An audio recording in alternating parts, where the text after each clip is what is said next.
All across Britain, gypsies and travellers are suffering with their mental health. Where many of us live, there are also community champions who are helping support those with poor mental health. But it's like a postcode lottery where only some of us are able to access the help we need. So what should the NHS be doing nationally to improve the mental health of gypsies and travellers? Peter Unwin, the lead author of the NHS Race and Health Observatory's research, has some very definite ideas.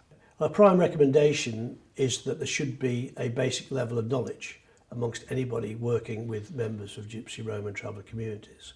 And that's social workers, health workers, psychiatrists, care workers. Diversity and equality courses must include an element of Gypsy, Roma and Traveller knowledge. All I'm going to say is this to the NHS. Please believe me, and I give you my word, you have got nothing to worry about going onto gypsy sites or traveller sites. They know you're going there to help them, and if they need any help, they will be so grateful for you to be there. Please just class us the same as everybody else. Please show us a little bit of equality. We are human beings, we do have human rights, and all we want people to do is just have a bit more understanding about our culture. The issue of classification, I think one of the big problems when certain communities come to access a health service is that the categorisation of are you perhaps a Scottish Gypsy Traveller, a Welsh Gypsy, English Romany, however you wish to self-identify, that won't necessarily be in the list, and you might end up ticking white other, or you might not tick anything at all.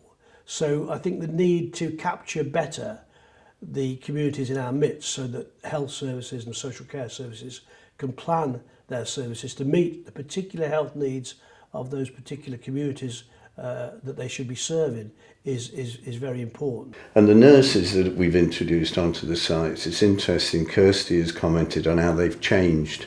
They've changed from stiff, starchy nurses to nurses that go on there and are at ease and are friends of the travellers. That's worth its weight in gold to me. And I say to health professionals, you can work with the traveller community if you want to, but you've got to want to, not tick a box. You've got to want to do what you are there to do. Just encouraging people to reach out and get to know those communities in their midst and get rid of the stigma that is associated with working with Gypsy, Romas and Travellers. And that stigma and that prejudice and that discrimination is equally as held by most professionals is by most people in the street. And I was in the back of the ambulance ripping off my gold because I didn't want to suffer the prejudice as I was going in. I was literally pulling out my earrings and my necklace and saying to my partner, following the car, you're going to have to talk to them so they don't hear my voice, you know, because I come across as that. And that's the prejudice within the NHS, and that's the prejudice that is within the wider community. There's no understanding within the training system, and it's very hard to identify yourself. Number 3 for me would be to make the system easier to navigate. So, for example, what I was saying to you about the mental health issues, you know, if you don't turn up to 2 appointments, you're discharged.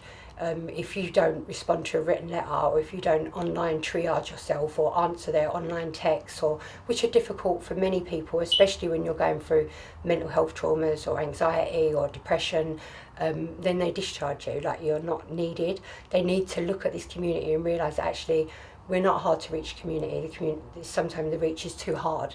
They're not using the right tools to communicate with us. Information, I mean, most information is still in written form and often in digital form. Unfortunately, many Gypsy and Traveller communities in particular, particularly older generations, perhaps don't have good access, they don't have good internet often. So, you know, sending out reminders and general information about appointments in digital form is not helpful. So there must be ways of offering information in different forms. Sending out information in audio-visual formats is not difficult these days. And if the will were there from local health policymakers and social care, then that could easily be achieved. I think that the society that we live in is doing enough to care for the mental health of gypsies and travellers. And by that I mean the NHS, everybody. No, and that's not through any fault of its own necessarily. I mean, I worked briefly in the NHS and helped form a team trying to improve access into mental health services. And like Jolene said, it was like hitting your head against a brick wall. I mean, there's never any funding anywhere. You know, you don't get the ability to do what you wanted to do. So I found myself volunteering because there wasn't the capacity to do it. I think it's vital that there should still be opportunities for communities to celebrate being together. And many of the fairs we know about, Stowe, Appleby, have come about through charters that have been there for hundreds and thousands of years. So much as we have different ways of communication these days, I think that the human touch of meeting each other, not being judged, being able to meet friends, make new friends, share histories, the oral tradition, keeping history going and stories going is critical for the survival of the cultures. Another big issue is that actually Romani people have no access to the NHS, right? So they will have no access to the mental health services, to the valuable services that exist out there. I myself approached it personally myself, and I understand, I speak very fluent English myself, and I understand the British NHS system, but even for me, just like for any other British citizen here in the country, I have huge obstacles myself. So think about people who do not speak English, who were not raised in this country, do not understand the culture. We see many cases where Romani people try and access health services outside the UK, right? Who can afford it, but it's only very, very few people who can afford that. So most people remain with their health problems unaddressed. And it results in domestic violences and lots of police and social services getting involved, which triggers the Roma child removals, which again has been on the rise. It's unbelievable. That has been the biggest tool or the sharpest teeth of anti-Gypsyism, really social services. They take our children away. And every single Romani family we support is touched. Now, if the NHS and other public service providers want to help Romani families for real and want to achieve a tangible change, then they need to provide these spaces for the Romani people to get together and to celebrate their culture, to learn about their own culture, their own history, and to share their cultural treasures with the neighbors and local residents, right? So people learn about who we really are, because all the information out there is just leading people into the dark forest, very far away from the truth and reality. I can't think of anywhere where they can actually, a travelling person can actually go and be themselves. And you know, it'd be nice if there was an actual organisation where it was travelling people could go in there and talk to other travellers.